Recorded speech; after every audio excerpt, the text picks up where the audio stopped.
You focus on that and then you say, only when I get this, I will be happy. You have to first and foremost contemplate and understand that this is not the way to achieve a state of happiness. So many of us are waiting for that one thing in life to get fixed, resolved before we can be happy.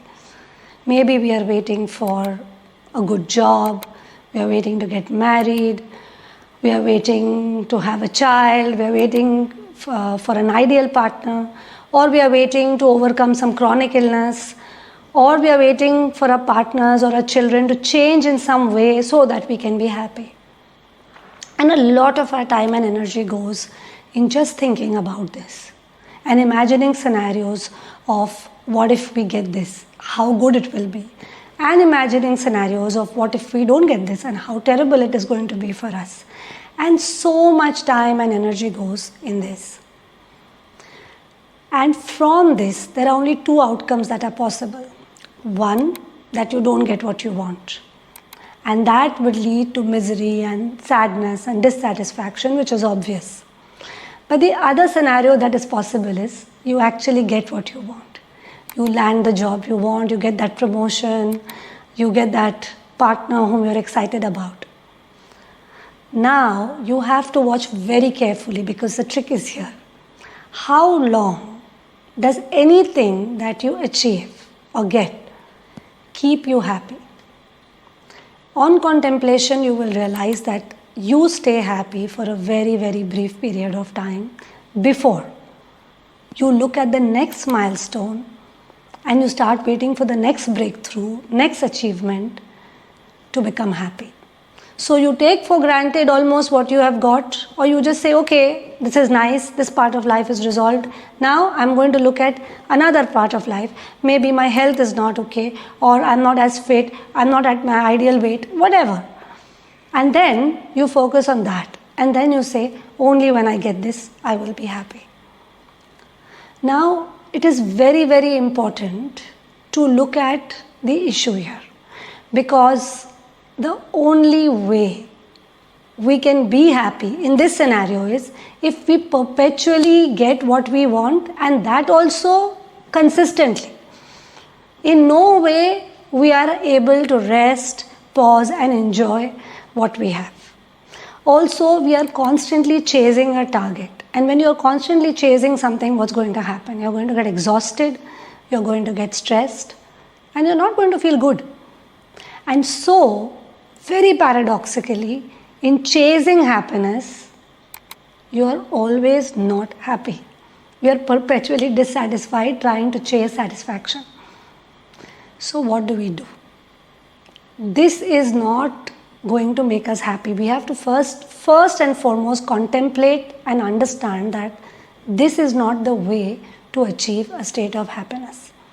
And the first way to contemplate that is to actually look back and see all the things you have achieved in life. Everything that you have achieved in life, how long has this satisfaction or this joy lasted? Briefly. So now what happens is, every time you achieve something, you recognize that I have short-lived joy. And so you also take this further, this whole idea, you extrapolate it and you recognize that even if I get what I am longing for, I am only going to be happy for some time. Then my goalpost will change. And when one starts to contemplate like this, one starts to stop holding these ideas of achievement, breakthroughs, getting what we want so strongly. And that is the second point. Actively reduce the attachment or reduce the holding to this belief that this will make me happy. For example, if you are waiting for your partner to change in some way, to not say certain things or behave in some way, tell yourself, for this week, I will not invest energy in this. For this week, I will not try to change this. For this week, I will just not engage in thinking in this one aspect. I will not imagine scenarios of what if it's better, what if it gets worse, how I should decide, how should I go ahead in life if this continues. None of that, just for the week. And then see what happens to your life, just momentarily if you keep it aside. As you do these practices, you realize that reducing your hold on these things, not chasing them so hard, actually gives you a break, a pause, and some amount of relief. The third practice that you'll have to do is the practice of mindfulness, which is being present to already what is there. You have already gotten so much. There are already so many things in life we all have, which we can enjoy.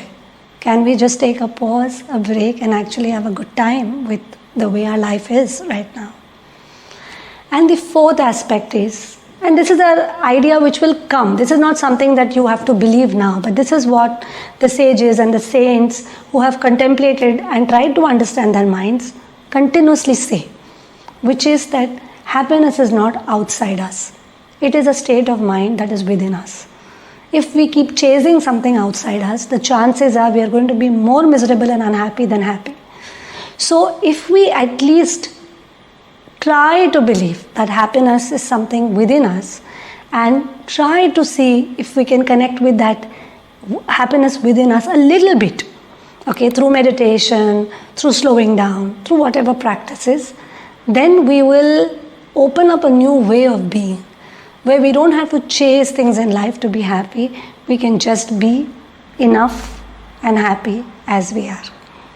If you want to learn these practices of mindfulness or meditation, do comment below and we will try our best to help you integrate these practices into your life.